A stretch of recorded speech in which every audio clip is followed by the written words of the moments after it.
Hey friends, welcome back to another Before You Read lecture. This is a Before You Read lecture on Jude and 2 Peter.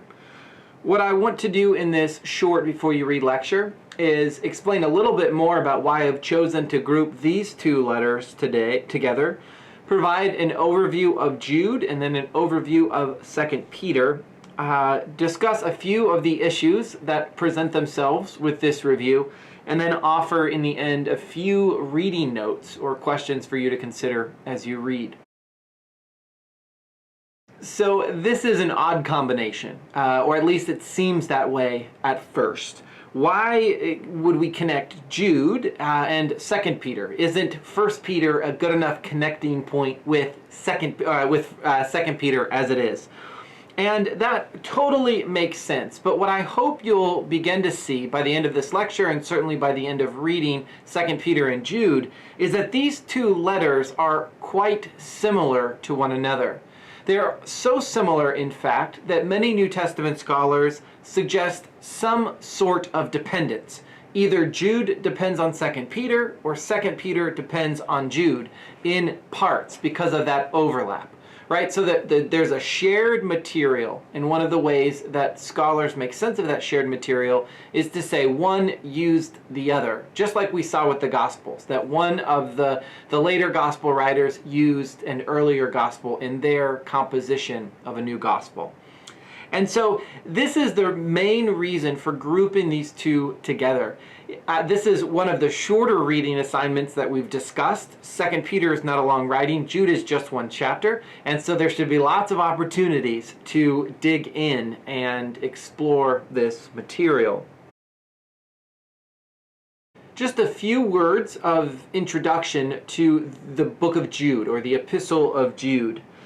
According to Jude verse 1, the author is Jude, a servant of Jesus Christ. This has been traditionally associated with Jude, who is included in the lists of the brothers of Jesus in Matthew 13 or Mark 6. There is no explicit mention, however, of this blood relationship in the book of Jude itself, and there is still a good bit of debate about whether or not this is a historical figure and one of the brothers of Jesus, or if it is a pseudonymous writing, a false writing, sort of writing in the name of another. One of the things that characterizes both Jude and 2 Peter is the discussion of false teachers and opponents. And so in verse 4 of Jude, we learn that a false teacher has entered into a particular community, which gives us some credence to the idea that Jude is maybe not as general as the other general letters, that it may be written to a specific community. It seems as though the false teacher is including some form of moral laxity, sort of a letting up of certain moral standards.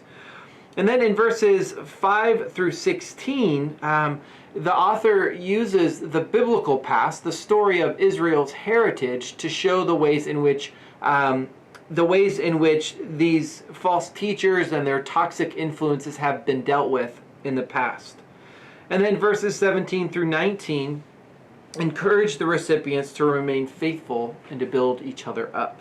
One of the other important things about the book of Jude that I really hope you'll be on the lookout for is the use of non-biblical, or at least non-canonical text. There are a couple of places where we seem to have an allusion or a quotation from one of these non-biblical texts.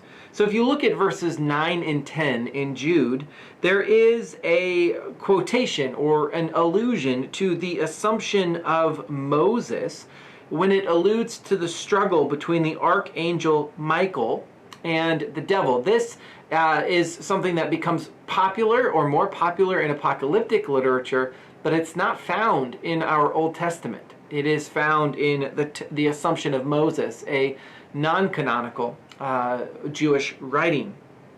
Then if you look at verses 14 and 15 in Jude, there is an actual quotation from First Enoch, chapter 1, verse 9. First Enoch is a combination of writings associated with this sort of mythical figure in Genesis. And he's mentioned in Genesis 5, and it says that he walked the world for 365 years, and then poof, he was taken up to heaven.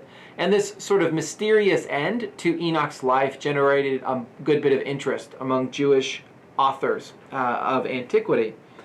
And so this presents an interesting place to consider the canon, and that what do we do with a writing that has been canonized, has been accepted into the canon, Jude, and its use of a non-canonical text, or two of them at that. So some interesting observations and hopefully conversations with that.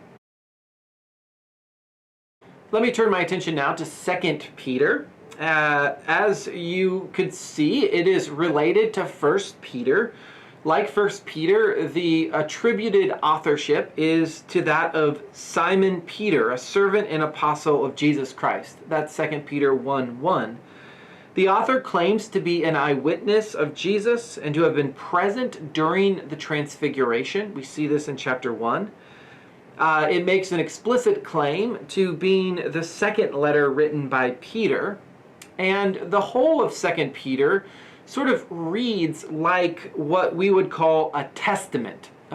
This notion of a testament, or the last will and testament, is something we know of from antiquity. That it was, a way for a revered figure to sort of narrate their life and their significance and anticipate their death. And so you see an example of this in 2 Timothy 1:13, where it says, "I think it right, as long as I'm in this body, to refresh your memory, since I know that my death will come soon, as indeed our Lord Jesus Christ has made clear to me." So the speaker here is anticipating his death and is sort of speaking from the end of his life some wisdom for a community. It doesn't seem like 2 Peter was written with a specific community in mind. And let me just be very clear that the majority of New Testament scholars significantly doubt that the disciple Peter wrote this epistle. While more might suggest that 1 Peter is authentic and was written by Peter, the doubts for 2 Peter are much stronger. And there are a number of reasons. The first is its very formal Greek style. It is even more formal than 1 Peter. There appears to be a reference to something like a collection of Paul's letters in 3:15 through 16. It talks about not only the letters of Paul or the ideas of Paul, but they're sort of being twisted around by opponents, which suggests a collecting of the letters of Paul, which we know didn't happen until early in the 2nd century, well after the historical Peter would have died. And then there's also an apparent reference to the past generation of the apostles in 3:2, which seems odd if Peter was a part of that. And then the fourth is 2 Peter's apparent dependence on Jude. Again, those places of overlap suggest that 2 Peter may have been written again after Peter the apostle died. I want to say again something about the opponents in 2 Peter. This is a really interesting contrast with 1 Peter. In 1 Peter, the opponents are outsiders. They are the Gentiles who are persecuting them or saying bad things about them or accusing them of bad behaviors. 2 Peter, like Jude, the issue is from within. It is internal. It's false teachers and dissent internal to the community. It seems as though these false teachers are attacking basic fundamental aspects of the tradition, including the expectation of Jesus' return and the notion of God's providence. And so it does seem as though this depiction of the opponents as sort of insiders who are not real insiders is an important thing to notice. And many of the things that 2 Peter says about these opponents, that they're promiscuous or greedy or deceptive, These are all relatively stereotypical ways for rival philosophical groups to dismiss or discount their philosophical opponents. And so most scholars suggest that the depiction of the opponents, as well as the other details in 2 Peter, fit better with what we know of Christianity in the 2nd century than in the middle of the 1st century, which is, again, another reason to think that maybe 2 Peter is not written by Peter, but is written in the name of Peter, when there were some contests over the legacy and the memory of the apostles early in the 2nd century.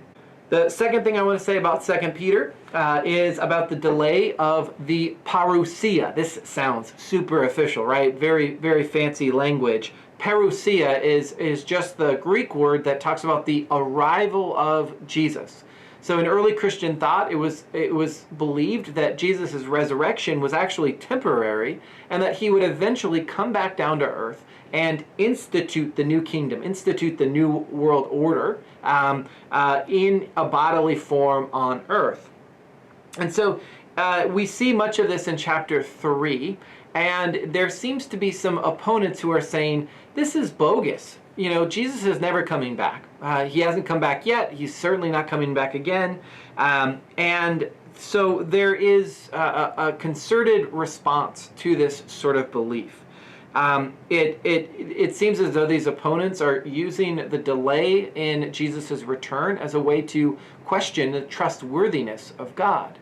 And so the author of 2 Peter goes to some pretty significant extent to argue for God's trustworthiness, to the mysterious nature of God's timing, and so forth, to sort of explain why it is that Jesus hasn't returned as quickly as many early Christians believed he would.